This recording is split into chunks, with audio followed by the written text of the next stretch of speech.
今時今日行出街，特別係行入中環，聽得最多嘅已經唔係邊個阿叔炒邊隻股執到寶，而係一班高官喺冷氣房入面自嗨。話說喺今年6月22號，財爺波叔喺香港投資基金公會第19屆年會上面同大家報喜，話國際機構已經認清香港獨特優勢。佢仲話舊年有超過3500億資金流入香港，今年頭一季又吸多接近1000億。哇！聽落去係咪即刻覺得香港遍地黃金，直情係全球投資者嘅財富密碼呢？但係大家有冇留意呢半年吹奏恆指升到去26000點、27000點，升就代表香港重返去亞洲第一金融中心地位。咁今日咩價位啊？哦，如果跌嘅話，就只係單一數據，不能作準。又玩呢啲？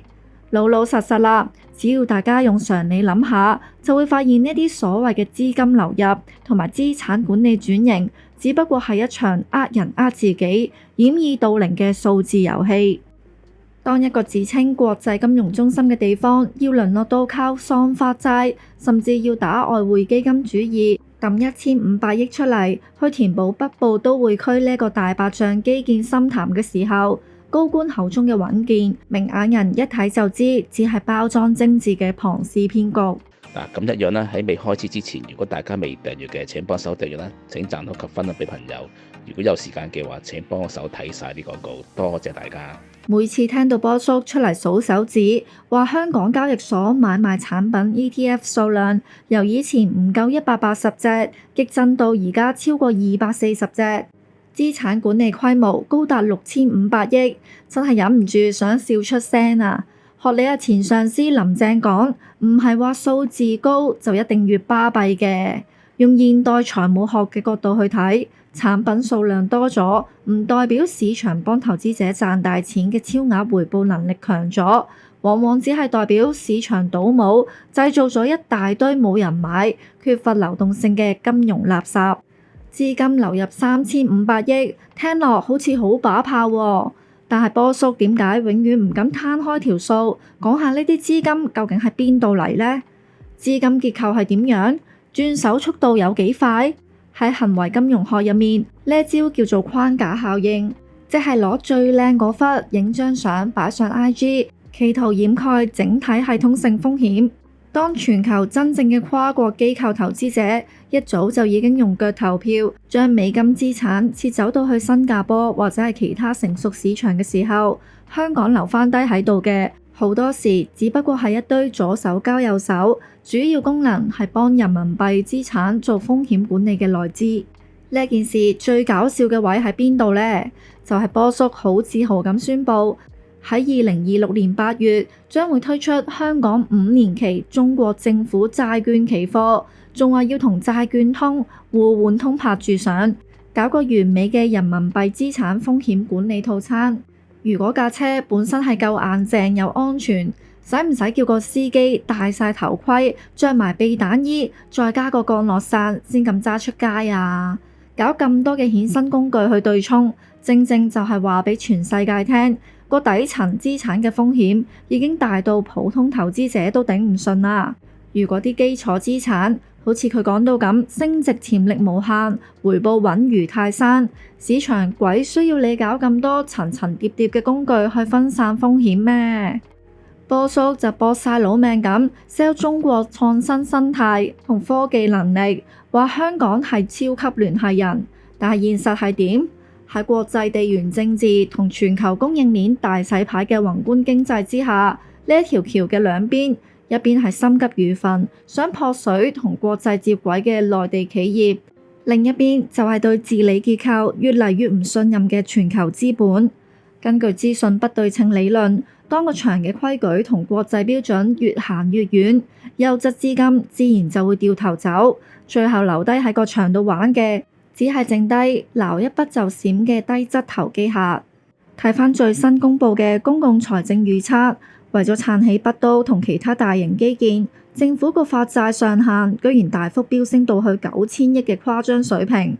波叔仲好氣定神閒咁同傳媒講話，利得稅收得唔錯，有信心喺26至27年度嘅經營帳務有盈餘。呢一度真係要佩服阿波叔嘅財技啊，簡直係做帳大師級啊！大家要睇清楚，佢個經營帳目有盈餘，係因為佢將所有起基建嘅天文數字開支一腳踢晒落去非經營帳目嘅資本帳度。佢自己都認，為咗趕工搞北都，未來幾年每年都要燒1200至1300億，所以資本帳一定會有赤字。而政府亦都會繼續發債，呢一種將日常開支同發展開支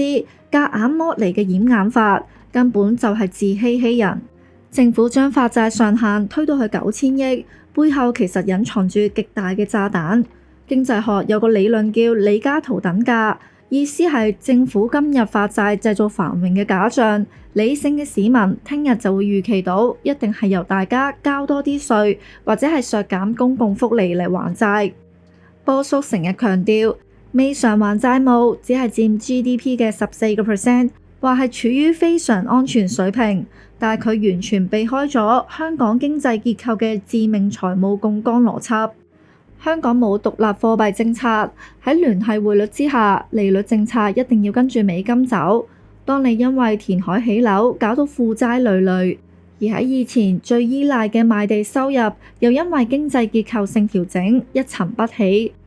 你喺未來憑乜嘢確保有足夠嘅現金流嚟冚返啲債息啊？更何況波叔話借返嚟嘅錢係用嚟投資未來，但係做生意都要計正現值 NPV 啦。如果個項目本身係蝕本貨，你掟越多錢落去，間公司嘅價值就會縮得越快。喺全球經濟放緩、人口老化、大灣區融合，令到港人北上消費嘅大環境之下，北都呢一個每年燒1000幾億嘅大 project， 到底回報率係幾多？連條數都交代唔到，淨係識得話負債比率好安全，借錢當食生菜咁，無底深潭點樣填啊？呢一種心態同當年歐債危機爆煲前夕嘅南歐國家有乜分別呢？最令人心寒嘅係政府居然連外匯基金都要抽1500億去補貼基建。外匯基金係香港金融體系嘅最後貸款人，係維持港紙聯繫匯率穩定嘅核心防線。根據貨幣經濟學，呢一筆錢講求嘅係極高嘅流動性同絕對嘅安全。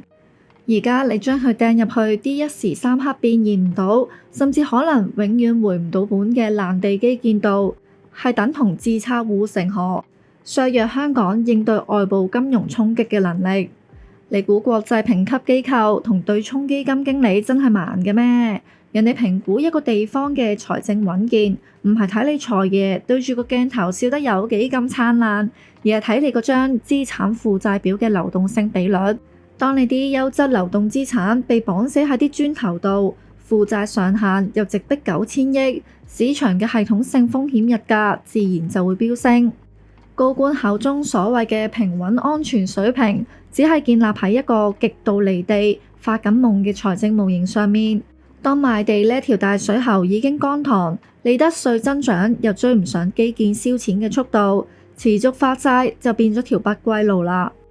香港確實係慢慢轉型緊，由昔日風光嘅資本流動通道變成一個所謂嘅資本管理地區。不過最諷刺嘅係，到時留低俾我哋管理嘅資產，可能就只係剩低特區政府自己印出嚟嘅債券，同埋一大堆冇國際買家肯接貨嘅人民幣衍生工具啦。好啦，呢條片就差唔多時間噶啦，今日多謝大家收聽同埋收睇。如果大家想知多啲嘅地產嘅消息，而呢啲嘅消息就唔方便喺呢個公開嘅 YouTube 頻道講嘅話，就可以加入我哋呢個拉人哥嘅 Patreon 呢個會員啦。多謝大家嘅支持，拜拜。